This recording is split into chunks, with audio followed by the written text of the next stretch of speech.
Syedaralun sebanyak 2 gampong di Kecamatan Klut Timur, Kabupaten Aceh Selatan sukses menyelenggarakan pemilihan kecik langsung atau Pilciksung untuk periode 2022-2028 pada Selasa 22 Maret 2022.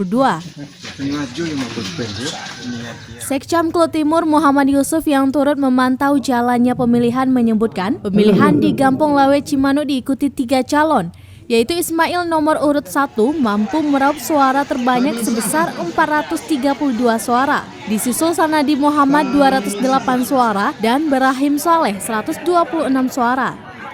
Sementara Pilciksung Gampong Lawe Sawah terdapat 2 calon, yaitu Mukhriza memperoleh 316 suara yang mengungguli Zulkarim dengan angka 187 suara. Pelaksanaan Pilciksung pada hari ini sesuai dengan tahapan yang telah kita susun mulai dari awal Februari 2022 yang lalu. Nah, pada hari inilah hari H-nya.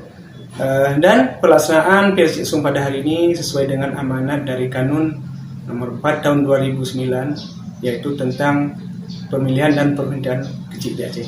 Jadi pedoman kita melaksanakan Pilciksung hari ini adalah kanun tersebut.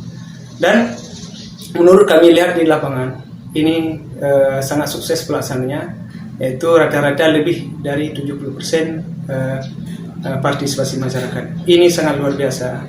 Ini sukses pada hari ini tidak terlepas dari dukungan semua pihak, dari pihak Muspika, Kecik, Tuhaput.